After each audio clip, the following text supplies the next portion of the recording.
The thing we're going to talk about today is this crazy, jumbled, networked medium that is the web. And this is a visualization of the web. And you can see from the picture how different it is to every other mass medium that's come before it.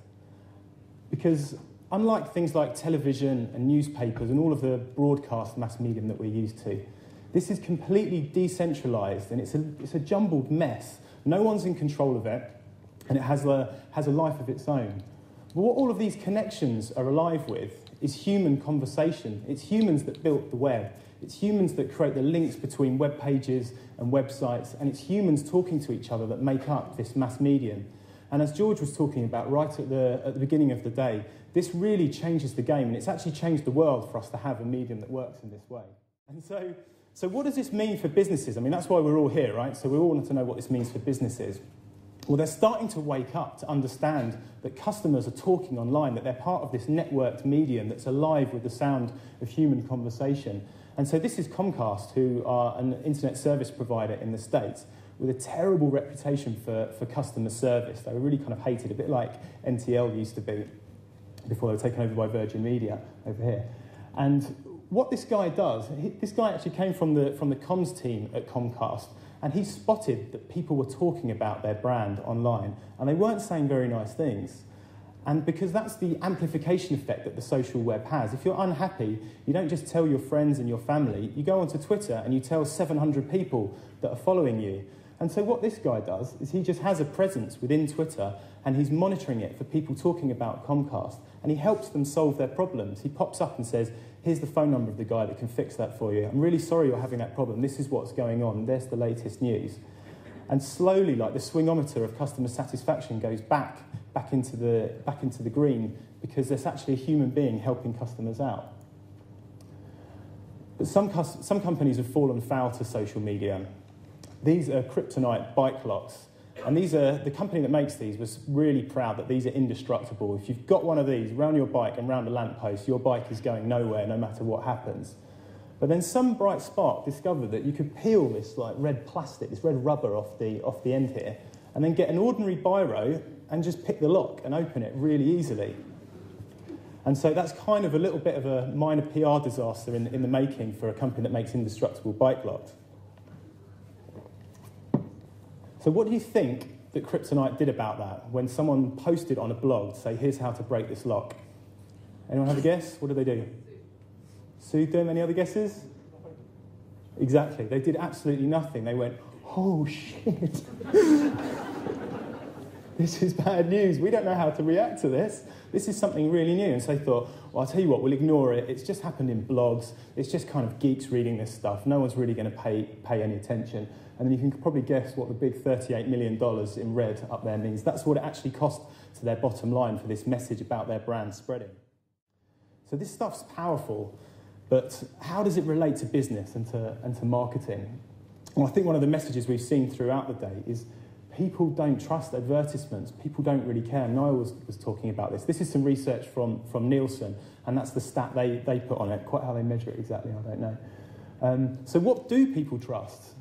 Unsurprisingly, 78% of people trust the recommendations of other consumers. So the big question for us as businesses is how can we harness this big out-of-control network and tap into the fact that people trust other people more than they trust our marketing messages? 15% of the people who are online in the UK, and remember that number of people is going to grow by about 50% over the next few years. About 15% of people are creating content. But the really interesting thing is when we look at the slightly younger generation, the 18 to 24-year-olds, over a third of them are publishing content online. And it's not just a fad with young people. What's happening is every year these stats are showing that all of the age groups, their participation in social media is starting to increase. So we've barely even scratched the surface. So if that's publishing, not everyone publishes content, not everyone here put their hands up.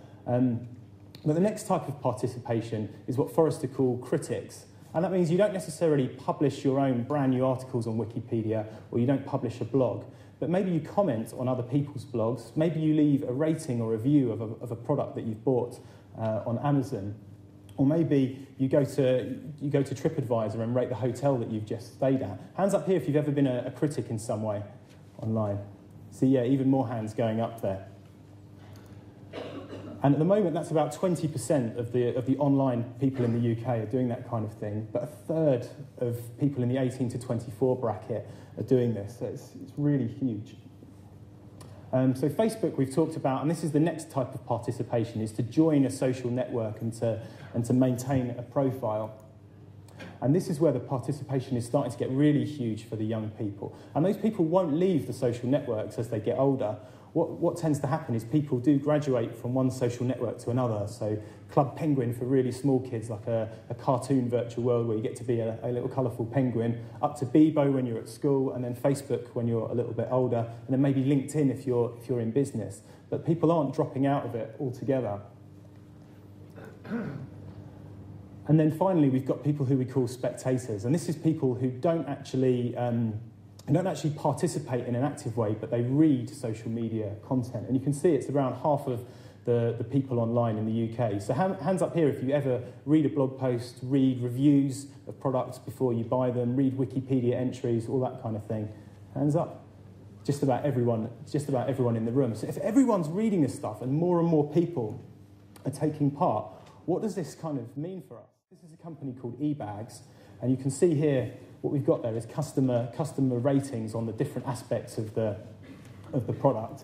And if you scroll down the page, you can see the actual reviews. It's not that dissimilar to Amazon.com.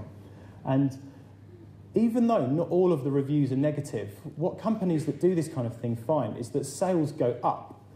And the reason for that is, quite simply, that people believe what the other customers think more than they believe what your marketing copy thinks. And even when some people say, you know what, the product just wasn't all that great, all that does is it adds authenticity to hopefully the majority of people that said, you know, it's absolutely great. So if I go onto the Blendtec site and I say, yeah, I tried blending an iron anvil and it actually broke the blender, and I give it a really negative review, then you're not actually going to be too bothered by that if you're a customer, because you're going to think, well, I'm not actually going to blend an anvil, I'm just going to make smoothies in it, so I'll probably be fine. So where George is going to tell me that they've blended an anvil. Have you ever done that? Yeah, that'll work, definitely. So it adds authenticity to it, and sales go up. And the other funny thing that happens with ratings and reviews is that the rate of returns goes down, because the reviews set people's expectations, because you find out all the slightly negative, quirky things about a product before you buy it. So if you want to buy a radio and you read one of the reviews that says, you know, I used this radio in my bathroom and the steam stopped it working. If you're thinking of buying a radio for your bathroom, you won't buy that model, you'll buy something else, and so the rate of returns goes down. So hands up here if you're selling online at the moment or think you might sell online at some point in the future. Yeah, quite a few people. So definitely look at ratings and reviews, and it could work really well for you. So I wanted to talk quickly about Zappos. This is a shoe retailer in the United States. They actually turn over about $1 billion. They've grown incredibly well. And what they've done is they've taken the opposite tack to social networking that lots of internal corporate IT departments do, which is to normally firewall people out so you can't get onto Facebook at work. And what Zappos do is they encourage all of their staff to participate in social networks. So here's a list of all of the Zappos employees who are on Twitter, and there's loads of it. You can see how small the scroll bar is there. There's absolutely loads of them. And so your friendly customer service agent who helps you return a product that you weren't happy with or fixes a problem for you becomes your friend on the social network, and you get this really deep level of engagement and this kind of human-to-human contact. You don't feel like you're dealing with a massive call centre there. And they've turned this into their marketing, so they don't do any traditional marketing at all. They just provide incredible service and open up the real friendly, nice human beings that work for them to have relationships with their customers, and it works incredibly well for them.